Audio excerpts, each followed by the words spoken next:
you all look, wait, it's me and a bunch of ladies. Y'all look so pretty. John and the ladies. That makes you This reminds me a little bit of high school. All the ladies joined me and they didn't understand why I never reciprocated back. Isn't that like a lady to always go after what you can't have? Boy, they had no idea how little of me they could have.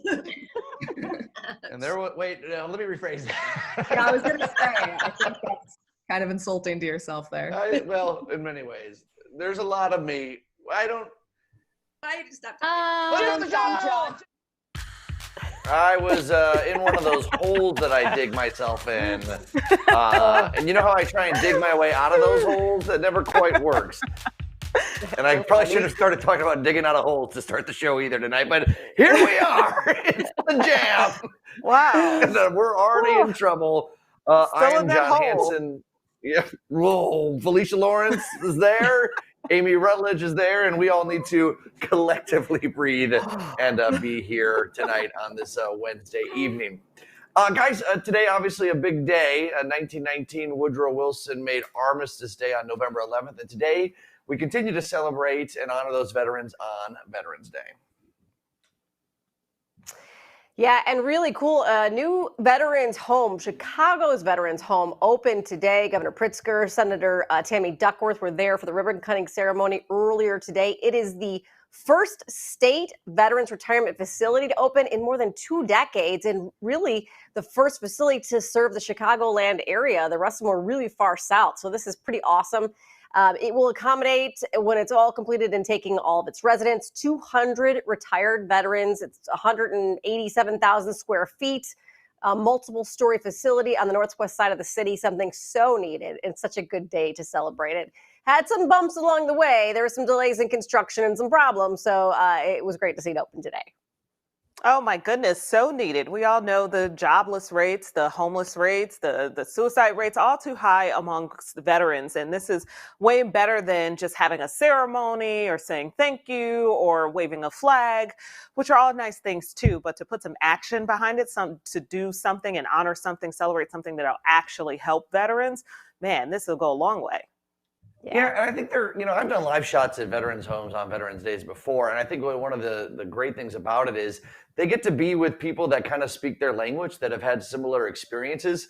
Obviously, there's a divide somewhat between veterans and civilians not understanding exactly the experiences that we all go through. So for people to be able, the most deserving of our community, to be able to retire comfortably, to have a safe roof over their heads, food, and to be able to do it amongst other veterans, I think is really important. So good for them. I'm glad that they were able to get that done, for sure. Yeah. Well, on this Veterans Day, we normally see people gathering at war memorials or parades, but obviously this year a little bit different. But Honor Flight Chicago, that's a group that brings vets from Chicago to DC to visit many different memorials, has been kind of put on hold right now due to the pandemic. It's an experience like none other for vets like Bob Bruzek. I was in the United States Navy Seabees. I was in Da Nang and Phu Bai, Vietnam, May of 67 to May of 68. Bob took the very first honor flight to the Vietnam Memorial. As soon as we got into the airport, Midway Airport, we get to the Southwest Airlines. All of a sudden you see the line of men standing at attention, all in a row, soldier line, and they've got wheelchairs next to each one of them. And you're sitting there and they're ready to just practically salute you as you pull up in your car. From that point on, you're well taken care of. I had a special thing there for the 2 fellows that passed that were with our group. We gave them a going away party. It was in October of 67. That next morning, we wound up with the worst news we could have. Their aircraft at night on the way from Phu Bai to Da Nang crashed against a mountain in a rainstorm, and everybody on board was lost. This is my hat that I wear all the time for every Vietnam or any time of the military. On the inside, I've got their 2 names, which were in the Stars and Stripes magazine at the time, and I laminated them. And these 2 guys are with me all the time. Bill Hayes also served in Vietnam. He lives with his family in Wheaton now, but his military career began down south. I was commissioned as a second lieutenant from the University of Mississippi in 1968, but I was eventually switched to the Defense Language Institute in Monterey, California to study Vietnamese. When I was sent to Vietnam, I was in a psychological operations battalion, and our mission was to print, develop, and drop leaflets Mekong Delta. Bill was chosen for an honor flight, but it'll have to wait till after the pandemic. In the meantime, Honor Flight Chicago surprised him with a yard sign and ceremony, letting him know he'd be going soon. I was just in shock. I didn't know that was coming. And a young lady named Katie and her husband and son delivered the yard sign and took photos. And there was even a fire engine that they arranged with the fire department to come down the street. And I was quite touched. And their son gave me a letter that he wrote thanking me for my service. And I was just blown away. It was so nice of him to do that. In my thank you note, I told Katie that I would put that in my box of mementos, because I do have a little box of mementos that I have from Vietnam. And it was just a thrilling experience. Bill and Bob's stories are remarkable, and while they served in many different ways, they and thousands of other Vietnam vets came home to similar receptions. Early on, after you got home and many years after, nobody talked about Vietnam. Exactly. There wasn't any, no such thing as a welcome home, anything. And you're correct, Bill, when you say, you know what, we had no parties, no this, that, no parades or anything. As a matter of fact, the first time I had something like that, 1986, City of Chicago, if Bill remembers hearing about it or anybody else does, gave a huge parade for us, right down the middle of LaSalle Street to Grant Park. And it was the first time ever since I got home that we got any kind of recognition from anybody. And the City of Chicago really did it up nice. Part of Honor Flight's mission is giving veterans that celebration they deserved. With our Vietnam veterans, they got a reception, and it was not a good one. So for us to be able to right that wrong, and we say it's been 50 years coming, but that's such a huge part of what we've been able to do as we expand our program to include our Vietnam veterans. I would personally just like to thank Honor Flight Chicago and the volunteers. It feels good that our country is really starting to feel something for us. We didn't want to go to Vietnam. It was go there for your country. Just the thought of Honor Flight Chicago doing what they're doing, it's great. Yeah, and you can nominate a veteran or donate to Honor Flight Chicago at honorflightchicago.com. And you can hear more stories like Bob and Bill's by listening to their podcast, Honor, Thank, Inspire, on Apple Podcasts and Spotify. And I kind of glazed over that donate thing. It is such an operation to be able to do this for our veterans. Oof. And they do such an incredible job. And they're almost uncomfortable asking for donations. Like Doug, a sweet guy, I'm making the plug for them. If you've got a vet in your life, or if you've got a vet that you want to honor that maybe has passed on, you can do it through this. It makes sure to connect people with the memorials that they're more than deserving to do it. And they do it in VIP style. So, it's $1,200 a veteran to be able to do this. That's a lot of money, but it's such a great cause. So I will say it for them. Give them some money. They deserve it. Yeah, certainly. Thank you for bringing us that, John. Today and certainly every day, we like to honor and celebrate our veterans.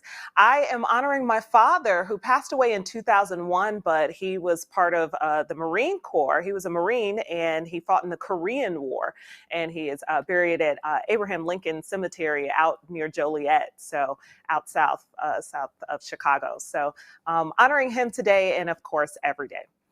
Well, we'll keep it moving, guys. The Salvation Army's Red Kettle campaign has a different look this year. You can start your own virtual Red Kettle giving campaign. It's going to be online. And of course, this allows you to be able to compete with your friends, talk about it on social media, which would be great, something positive that we can talk about. And the donations, of course, are going towards emergency food and bill pay assistance. Obviously, that is something that everybody needs right now. You know what I love about this too is because, well, a Salvation Army and the Red Kettle campaign is always great.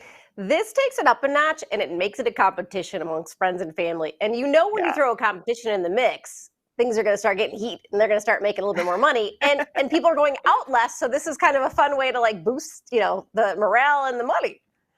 Yeah, I went out as a bell ringer one morning. It might have been last year or the year before that here on the Jam.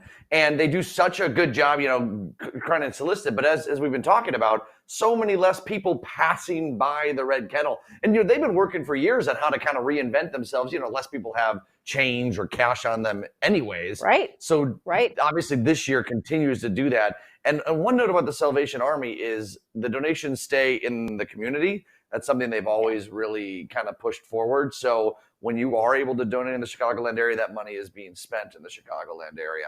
Just an incredible organization. Okay, let's go over to Deanna Gutierrez. Hey, Dee.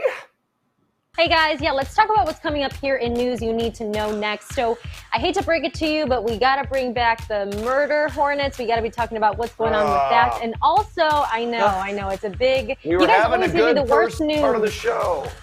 You guys always give me the worst news to report, but also some good news. UPS is being a little bit more inclusive, and it has a lot to do with hairstyles. So we're going to talk about that coming up after the break.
Good evening, everyone. I'm Diana Gutierrez with the news you need to know.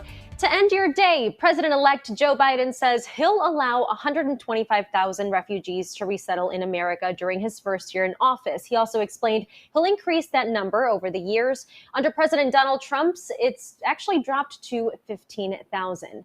Some good news here. UPS is getting more inclusive with its rules. The company is now allowing drivers to have afros, beards, and braids, really everything here. And this all, of course, still has to be safe. It has to be business appropriate, but at least they're making an effort to have more inclusivity in their workspace. And here we go, guys, with these murder hornets. There may be more murder hornets in the U.S. than we originally thought. A team in Washington that recently destroyed a nest says it found 200 queens inside, and they think that some could have escaped. They could have mated, they could have formed colonies, who knows where. And remember, these non-native species are also known to destroy honeybees. So, I mean, it's like, I don't know. I can't even put it into words. So scary. Ugh. Okay, first of all, I am petrified of bees for absolutely no logical reason. I've been stung once in my life, did not hurt that bad, but I freak out for some reason whenever I see them. The murder hornets are like 4 times the size of bees, maybe twice. I might be exaggerating. Oh my But goodness. you think about this too, if you've seen them, they look crazy killers, and the bee population is so important to just the evolution of our planet, and between nature and the land and the oceans, and it's crazy to think where that could happen. And I don't know if you guys remember a few years ago, like stink bugs came over like on crates and started like invading our population, and we get them all the time now. Oh, wow. So yeah, I mean, to your point, it's like it's all connected. I've actually never been stung by a bee, and so I understand you being so afraid of them. I don't know what it's like. I don't know if I'm allergic. I just don't know. This whole murder hornet thing, this is a whole new level. You were, as we were just talking about in our commercial break, they've only been here like 3 months, correct? Yeah, girl. They're wasting no time. They move fast. Go ahead, sorry, John. Deanna, did you say they were 200 queens inside? Yes. In that nest, approximately. There could be more, but they did find 200. 200 queens inside. You're making me miss night out on Boys Town. I really do miss the nightlife in a bar. I have been sitting on it, and I previously was like, all right, well, Amy, Felicia, you go first. And I'm like, oh, man, it was right there for the taking. I can only deal with one thing at a time, maybe 1 or 2. Right? Like we're dealing with the pandemic in my brain. I'm also dealing with a potential coup d'etat. I don't have time for murder hornets, but D, keep us posted, okay? Yeah. John, coup d'etat. Freaks me out. Freaks me out. Well, yeah. Okay, guys, y'all know I host this show. At least I hope you do. Otherwise, I don't know what I've been doing the last 16 minutes. But I also host Chicago Food to Go. And as host, I'm not supposed to, wink, wink, pick favorites, wink, wink. But if you like Southern food, oh my goodness, I recommend heading to the South Side to Dirty Birds.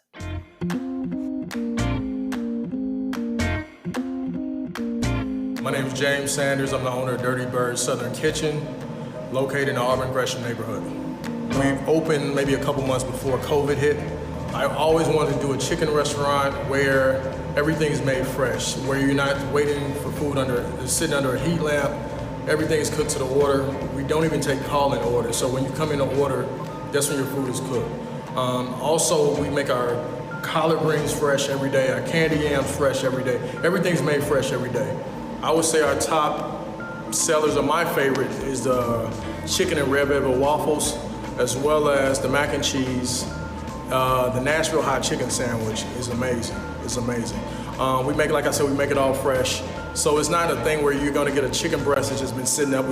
You can even see us flour your chicken up, drop it in the oil, and make your whole sandwich. So that's the thing that's different about Dirty Birds. The first dish is collard greens with smoked turkey, one of our signature favorites at Dirty Birds Southern Kitchen. The next one is the candy yams, which we pretty much make every morning. We peel the potatoes, boil them, and just make at least 10 to 15 pans of these a day. The next is a 6-cheese mac and cheese. I can't tell you the recipe to this, but this is one of our customer favorites as well. Also, we have the Nashville hot chicken wings, the honey lemon pepper chicken wings, as well as the Nashville hot chicken. On the last tray we have here is the Southern catfish. It's a lightly braided catfish that's cooked fresh to order. And then the last one is the brick chicken. The brick chicken is a whole chicken we put on a brick, on a flat top grill, and we put a brick on it to pretty much grill the chicken on the flat top. What we've been doing since we've been closed, and we've been providing, working with different resources. For example, Progressive Baptist Church with Pastor Charlie Dates, and we've been giving away free meals, up to 900 meals a week. Our whole passion is just to make great food and put our heart and soul in it, and that's just pretty much it. Thank you for coming out. We look forward to seeing you come and try some of this great food at Dirty Birds. Thank you. You can't even say the word Dirty Birds without going like Dirty Birds. Dirty Birds. 8052 South Racine Avenue. There's the information. Chicago Food to Go is Sunday mornings at 11:30 a.m. But before we go to break, we have some breaking news in our chat window. You've never had collard greens, Amy Rutledge? Never. What I've have never you had been collard doing? greens. We eat anything, any greens we eat are like partially cooked, steamed, or not cooked.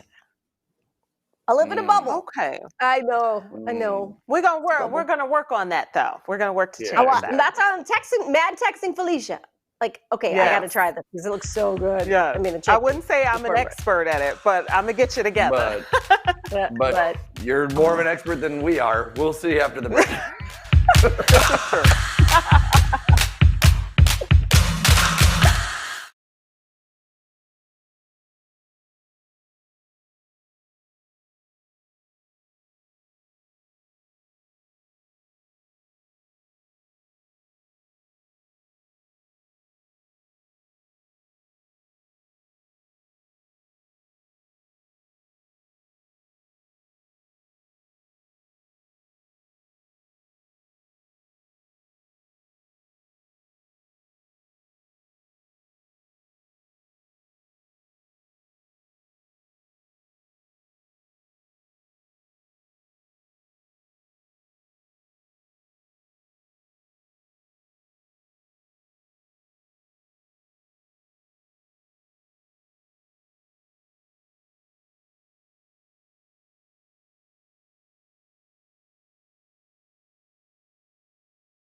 We are just trying to find the innkeeper, Desmond. Any chance you know where he is? We have a room reserved under APN, the American Podcasting Network. There's a lot of demands for two strangers. How about we start with names? That is Wayward Guide for the Untrained Eye, a new YouTube show that premiered last month. Mary-Kate Wiles is one of the leads, and this is the coolest show because it incorporates a podcast and a show. Up with this. Oh, thanks. I think it is a really cool idea. I can't take any of the credit. My friends, the Tin Can Brothers, who are the writers, creators of the show, I've worked with them for years now, and I think they were really into podcasts like Serial and S-Town that were coming out, in the last few years, and they thought, like, what a cool way to tell a story. So we got werewolves, you got journalists, you got podcasters. Yep, it's all there. Explain it all a little bit. Yeah, so it's about Artemis and Paul, who are these twins, this brother-sister twin duo who work on podcasts together, and they end up going to this small town of Connor Creek. They're going there to investigate some weird happenings in the town with this mining company, but then they get a little more than they bargained for when they realize there's a lot more going on under the surface, and it has to do with werewolves. So the episodes drop every Tuesday, and then there's the podcast that goes along with it, correct? Yeah, so the podcast is the in-world podcast that the characters are making in the show. It's just sort of another way to experience the story. The episodes of the show come out every Tuesday, and then the in-world podcast episodes come out every Friday. That is so cool. And what I think is really unique about this too, this all started on a Kickstarter campaign? Yes. Yeah, we raised I can't remember the exact amount, somewhere around $120,000 on Kickstarter for this show, actually back in 2017.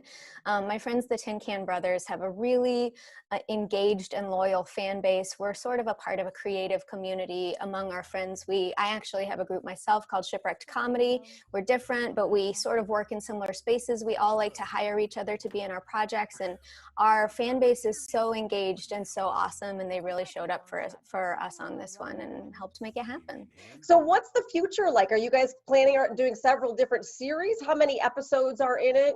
Yeah, so 5 episodes. The 5th episode just came out yesterday, and there's 10 episodes total. So the show and the podcast will continue to be coming out over the next few weeks, taking us into December. I don't know if they've got more planned in terms of a second season. Obviously, I would love to come back, and I think so many of the cast feel the same way. We had such a great time working on it. But I do know that Tin Can Brothers and our group of friends, we're going to continue to make all kinds of things in the coming years. So if if Wayward Guide is something that people are enjoying, like stay attuned to that group and that friend group, because we've got lots more coming. Very, very cool. Can't wait to see the rest of this, especially when we all need content, and being able to watch part of it at home, take part of it down the road. It's such a cool concept. Love it. Yeah. Thank you so much. It's been a joy. Thank you. Appreciate it, Mary Kate. Thanks. There you saw her social media handles, and you can catch the Wayward Guide for the Untrained Eye. Subscribe to podcasts and check it out at tincanbros.com and on YouTube. Take a look at your forecast before we head to break. Yeah, chilly tomorrow, but not too bad. We'll be right back.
Oh, like 10.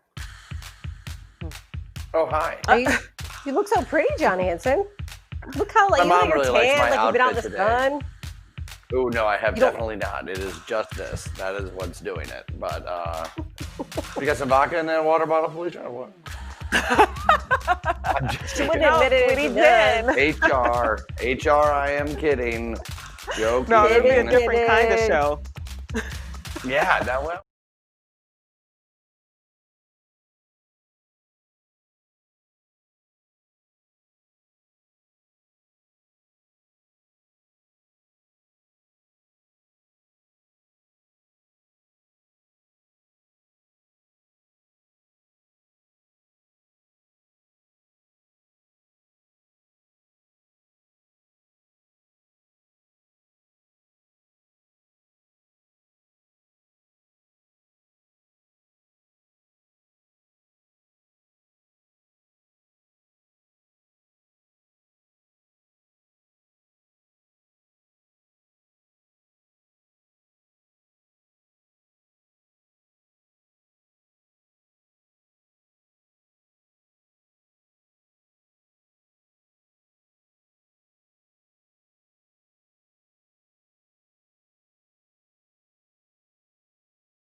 Okay, here we go, everybody. 6:30 on this Wednesday evening. Thank you so much for watching The Jam. My name is John Hanson. We got Felicia Lawrence, Amy Rutledge here as well. Off to a rockin' start. We're so bad at dancing. We are so bad at dancing. It's almost embarrassing. I can dance. Well, Felicia, speak we for know can dance. yourselves. Yeah, like let's just walk that back a few steps. You kind of go like that. Reel it That's back about it. in, John. Reel it back in. Okay, we got to get to some news, you guys. Some things that people need to know, as we have heard coronavirus numbers are actually on the rise. Today, the U.S. hit more than 10 million cases. Nearly 241,000 people have died from this virus. In Illinois, not much better. More than 12,000 deaths today, with 145 deaths. We haven't seen numbers like this since May, just to put this in some kind of context. There are new restrictions that have rolled out today in Kankakee, Will, DuPage, and Kane counties. Groups will be limited to 10 people overall per gathering, and there's a cap of 6 seated together at a bar or restaurant, and you should note that there are no indoor dining. And we're clarifying 12,000 cases today. And yes, 12,000 cases today. Got it. Yeah, first day in a long time that there has been triple-digit deaths in the state.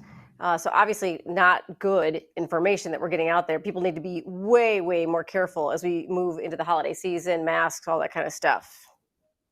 Yeah, for sure. It's not good news across the board, not good news across the country, and we are the hotspot, Illinois, right now. And we have been for some time, over 10,000 cases a day over the last few days, over 12,000 cases a day the last 2 days.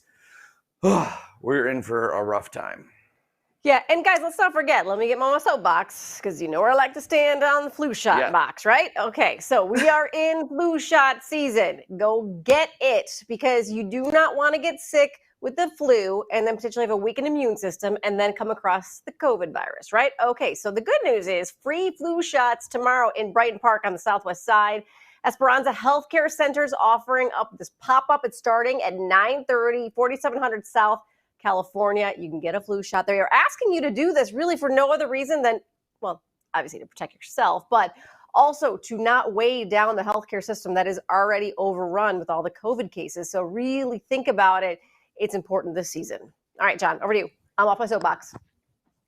All right, coming up on season 17 of Grey's Anatomy, and we've got Jake Borelli, who plays Dr. Levi Schmidt, joining us.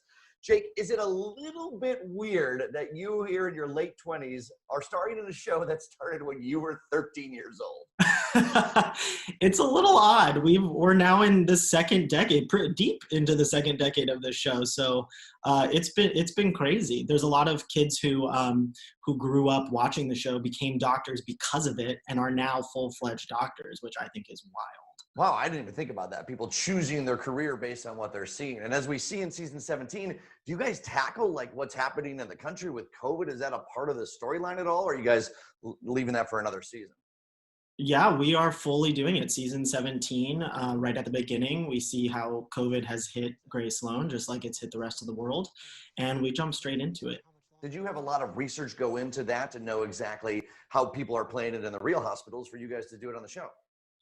That's something that we do all the time with this show. We have a lot of real doctors and real nurses and real hospital personnel on set with us that teach us quite a bit. And I know that the writers have been interviewing and meeting with a lot of real doctors who have been on the front lines of this pandemic. So we're really hoping that this season is a tribute to all these people that we've gotten to meet and see over the past 8 months. Absolutely. Our frontline responders, my whole family is frontline responders and nurses practitioners and stuff. So you doing honor to them will certainly be great.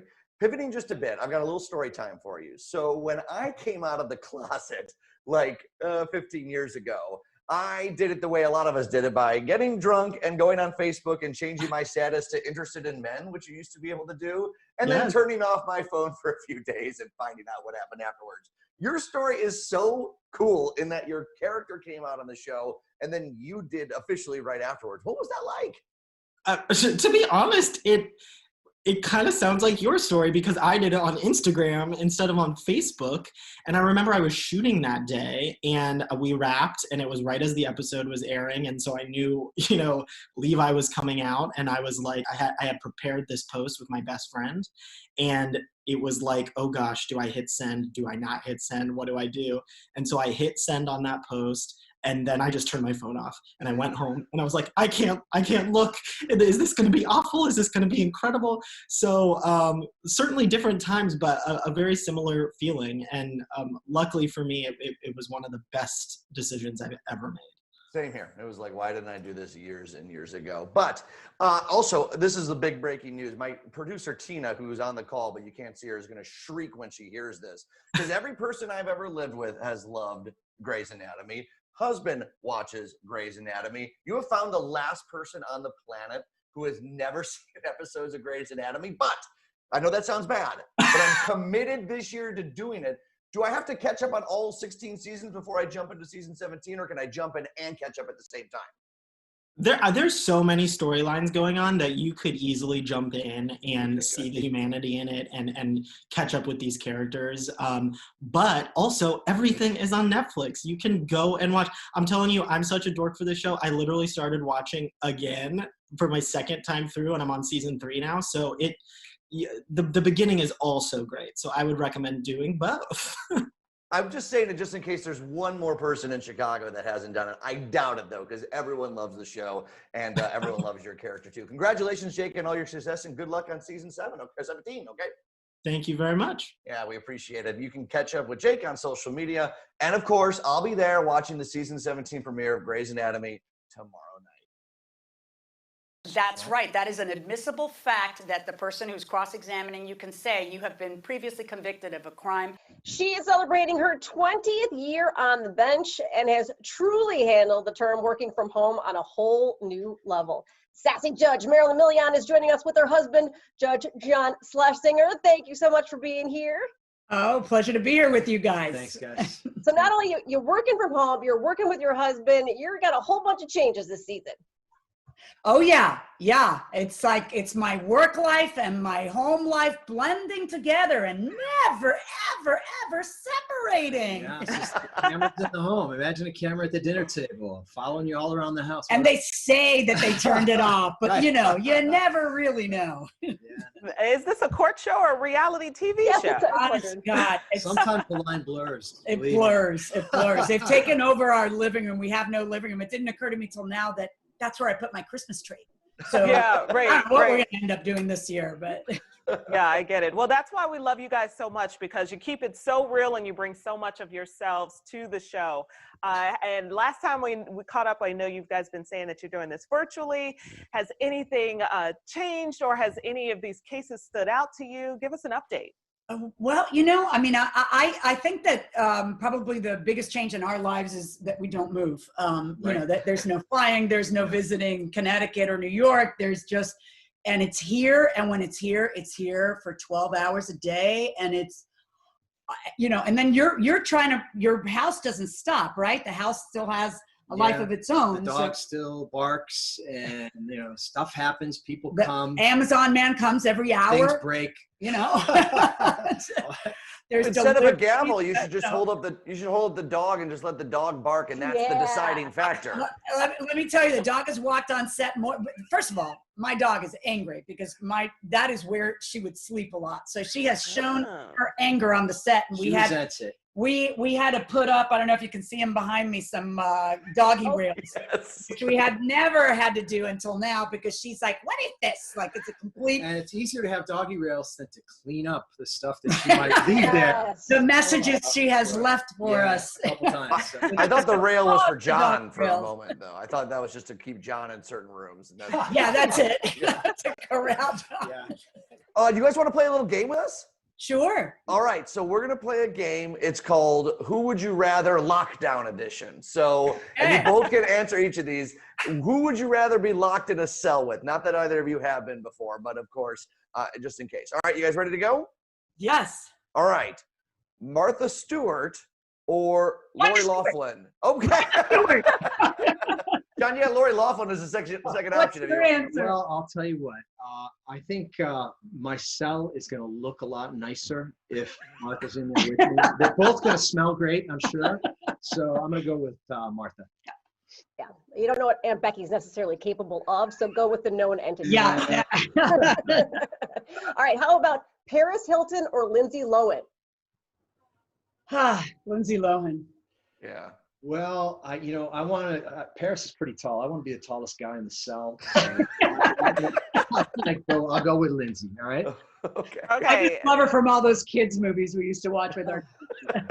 Okay, now you got to choose between the TV dads, Tim Allen or Bill Cosby. Oh, yeah. Well, look, if you had asked me 10 years ago, 10 Bill years Cosby. ago, I'd say, "Well, Bill Cosby, isn't he great?"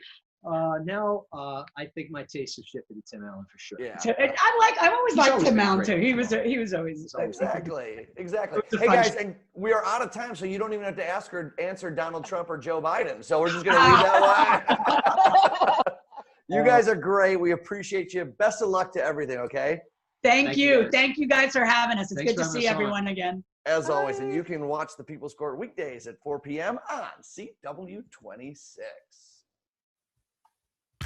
All right, everyone, coming up, Chicago residents say they're not happy with some Chicago police officers. What the superintendent is doing about that, we'll break that down. And it's all hands on deck in Georgia as the ballot count continues to jam. We'll be right back.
Good evening, everyone. I'm Diana Gutierrez with the news you need to know this evening. Georgia is set to recount by hand the millions of ballots cast. Secretary of State says the race is so close to call that this recount will actually build some confidence. This, of course, after some pressure from Trump's campaign. And we know U.S. Senate races are projected to head into runoffs come January 2021. And in an effort to find proof of some fraud here, Texas Lieutenant Governor Dan Patrick is offering at least $25,000 to anyone with information on some voter fraud. The money will be capped at $1 million, and that money is directly taken from Patrick's campaign. So let me get this straight. voter fraud is so rampant across so many states that the Texas lieutenant governor has to pay people to get it out of them. And people are such American patriots that they wouldn't admit to voter fraud or tell on their neighbor about voter fraud unless they're given money to do so. These things are not adding up, and it just weakens the case of voter fraud more than anything. Done. Done. There's a period, a pin is put in it, it's done. Yeah. Next. Also, a waste of $1 million. I mean, aren't those taxpayer dollars? Yeah. I don't know. All right. Well, it's coming from his campaign. That's all I know, Felicia. But we'll move on to this next story, also making headlines. Here in Chicago, we know it's a time where COVID-19 cases are spiking, and there have been reports of some CPD officers not wearing a mask, leading to CPD Superintendent David Brown sending this message out. I mask up. We mask up. I mask up. I mask up. We mask up. For my family. For our son. For my dad. For my partner. For each other. Now, Brown says this is meant to get officers and civilians wearing some masks here. About 10% of officers in the department have already tested positive for COVID. That's actually an increase since October 1st. And Mayor Lori Lightfoot has actually spoken up about this. She called on a punishment for officers who don't wear masks. It's unclear, however, if there is such punishment for those officers. Yeah, I really don't like using that word. Punishment and consequences, those are harsh words. Whatever she comes up with, if she does come up with something, I hope it won't be a harsh punishment. I like that they're encouraging officers to wear them. I just cringe when I think of making their jobs even harder than what they are. But they do need to wear masks. Obviously, that's keeping them safe as well as keeping the civilians safe as well. Listen, I tell my 10-year-old there'll be consequences if he doesn't clean up after himself. That's not a bad word. It is a word that means exactly what it means. If you don't do what you're told, you are going to have to face the consequences. And listen, I know CPD job is hard, and they do largely a wonderful job. I hail a lot of police officers, and that's a profession that I actually have considered in myself. I lost my train of thought for a second. Considered in myself as the years have gone on. You got to follow the rules. Wear a mask. You are a public figure. People are looking to you for answers. If you don't do it, no one else is going to do it. Yeah, and I know, Deanna, you know police officer better than I do. What are they saying?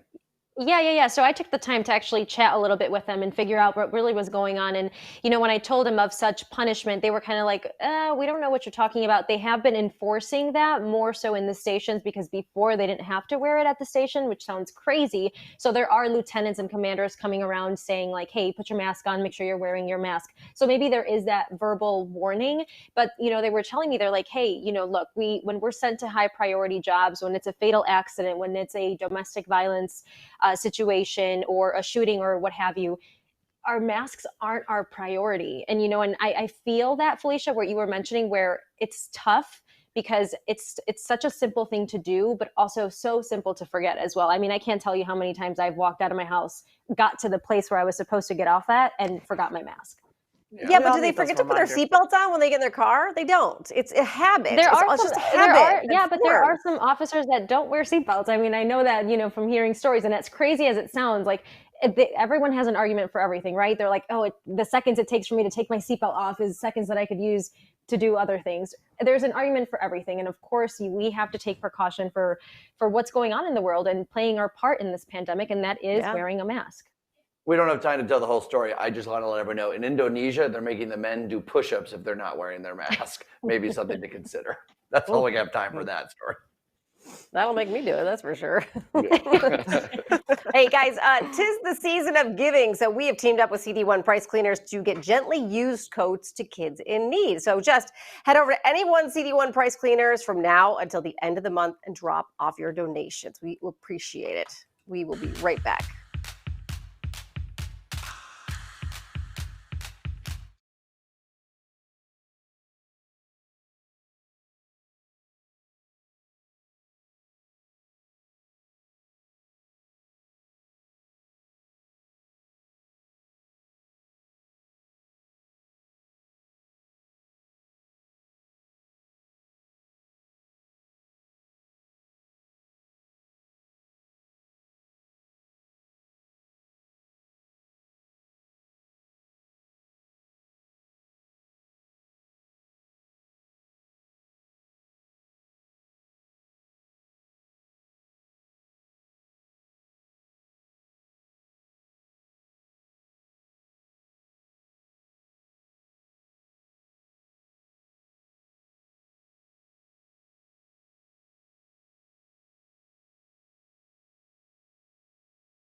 Marlyne Barrett is one of the stars of Chicago Med, and she's got big things in store for her character this upcoming season. She's here to tell us all about it.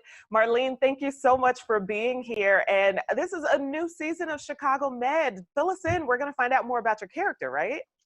Alicia, thank you for having me. Of course, we will definitely find out about Maggie. Last season, she had this phenomenal wedding. I don't know if you saw it. That dress was epic. The flowers in the hair. It was your her moment. best friend. Oh, it was her moment. And she took it. She took it and she had fun. And she wanted to go on her honeymoon. And then her new husband just showed up with a beautiful boy who had some family issues. He was a foster boy. And she just fell in love and sacrificed her engagement, her honeymoon because of Augie. So Maggie, we find her in the beginning of the season, just in the bliss of this love. So interestingly enough is that, you know, Maggie's quarantine ended up being all this time that she spent with her family. So she got a chance to get to know Augie better. She got a chance to commit to the love that she had for him. So it's a really special time for Maggie right now. So I think Maggie is asking herself some big questions about her life and her relationship. And she's about to face some pretty big issues too. Maggie in particular is from the South Side of Chicago. So when deciding to emulate that character, it was really specific to the lifestyle. What does it mean to migrate into the South Side of Chicago with a family sometime in the 70s, and then to have a young woman raise herself and her sister now in the city. So I think it's the people that represent this city well and got to know the city, you know? So I heard you mention quarantine. Is COVID going to be on this new season? Well, definitely, because we're still going through it right now. So the writers definitely in this first episode wanted to address this fatigue that has hit our country. What has COVID done to our rhythm of life? And as actors ourselves, you know, prior to coming to shoot this season, we took 2 weeks to just learn the new system. So obviously we're able to act, but there was this new process because we're taking a lot of safety measures, getting tested every day. We're doing so many, we have so many safety protocols to make sure that we can do this show well. You guys, okay. Chicago Med, catch it on NBC.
John will take over with that.